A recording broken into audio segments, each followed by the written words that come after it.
নমস্কার বন্ধুরা, simple lifestyle Shefali ব্লগে তোমাদের অনেক অনেক স্বাগত। তোমরা সবাই কেমন আছো? আশা করি ভালো আছো, সুস্থ আছো। আমরাও সকলে ভালো আছি ও সুস্থ আছি। হঠাৎ করেই সর্দি লেগেছে আর মাথাটা জানি না কেন ব্যথা করতেছে, হয়তো সর্দি লাগার কারণেই।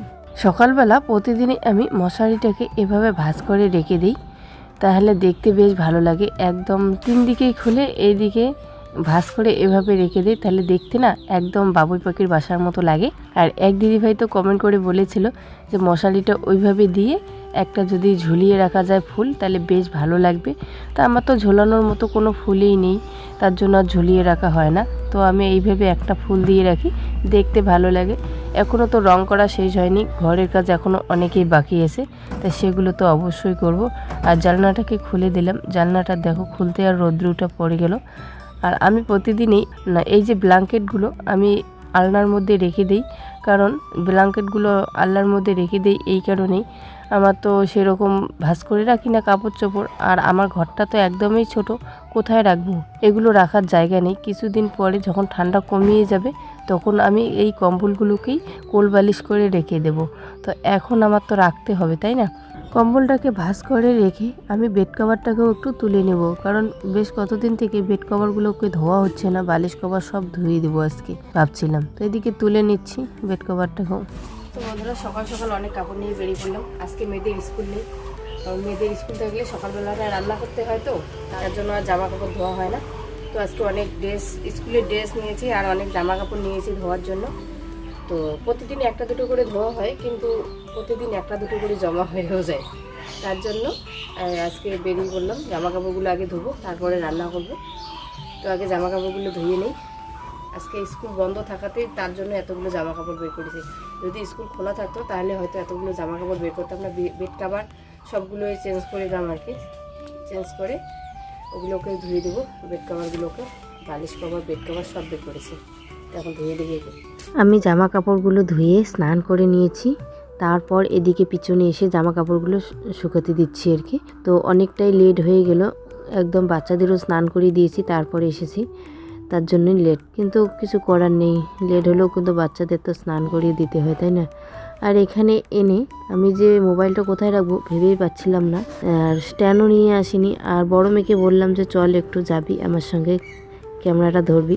ও আসলো না, তার জন্যই আমি ভুট্টা ক্ষেতের মধ্যে রেখে এভাবে জামাগুলো শুকাতে দিচ্ছি। তা ভুট্টো গাছগুলো অনেকটাই বড় হয়ে গেছে, তার জন্য ভালো দেখা যাচ্ছে না। তো বড় মেয়েকে বারবার বললাম, তবুও আসলো না। তো কিছু করার নেই, তার জন্য আমি ভুট্টো ক্ষেতের মধ্যে রেখে দিচ্ছি।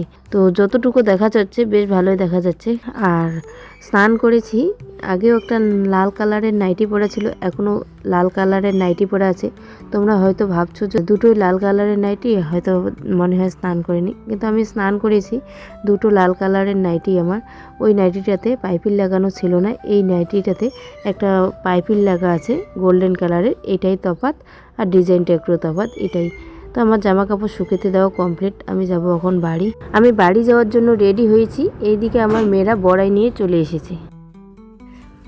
জামা শুকাতে দিতে এসে এই যে মেয়েরা এদিকে নিয়ে আসে বড়াই, আর দেখো লঙ্কা লবণ নিয়ে এসেছে। আর আমরা কার সঙ্গে খাচ্ছি দেখাই তোমাদের। এই যে আর আমি তিনজন মিলে বড়াই খাচ্ছি, এই যে রোদ্রে বসে। আমি কিন্তু ওদেরকে আনতে বলিনি, আমি এসেছি জামা শুকাতে দেওয়ার জন্য। আর ওরা বলছে যে ওইদিকে রোদ্রে বসে বড়াই খাবে, তা আমিও একটা খাই।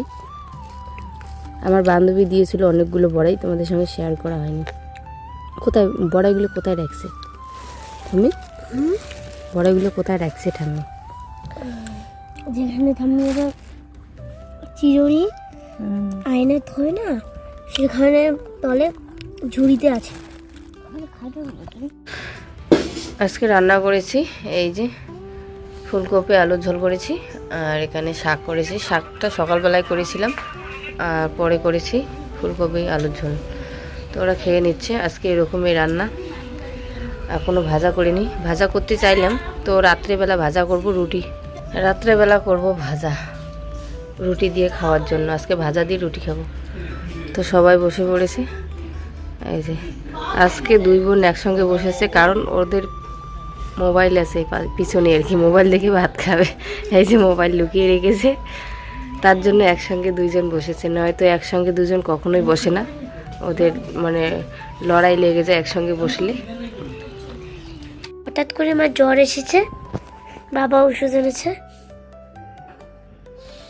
হঠাৎ করে জ্বর, এই তো ওষুধ। সারাদিন ভালো ছিলাম, জামা কাপড় অনেকগুলো ধুয়েছি, হয়তো দুপুরবেলা একটু জ্বর জ্বর ভাব ছিল, জ্বর আসেনি তখন, যদিও জ্বর জ্বর ভাব ছিল। যে দুই মেয়ে ওইদিকে বড়াই নিয়ে গিয়েছিলাম, ওখান থেকে একটা বড়াই খেয়েছি, তারপর থেকে শরীরটা বেশি খারাপ।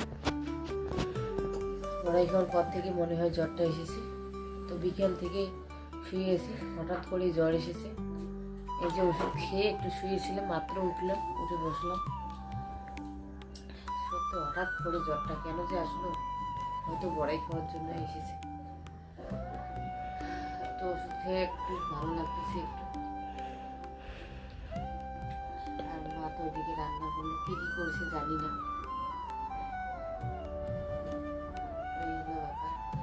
আজ আমার ভুলের জন্য আমারই হয়তো জ্বর, বড়াইটা যদি না খেতাম তাহলে হয়তো এতটা জ্বর হতো না। এমনিতে শরীরটা খারাপ ছিল, জ্বরটা তার মধ্যেই চলে এলো।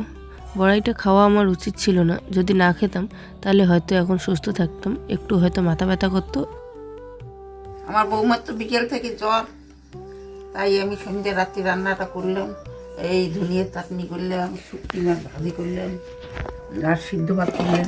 হ্যাঁ, এই তো ধনে পাতার চাটনি শুটকি আর ভাজি, বিকাল বেলার শাক, শুটকি ভাজি, আর এই যে এখানে শুটকি ভাজির সাথে পেঁয়াজ ভাজি করেছে, আর এই যে গরম গরম গরম গরম সিদ্ধ ভাত। সিদ্ধ ভাত, আর এই যে বোনকে দিকে খাওয়াচ্ছে। আর এই ঘোড়াটা দেখে দিয়েছে বিকাল বেলাকার তরকারি। তো আমরা খাই।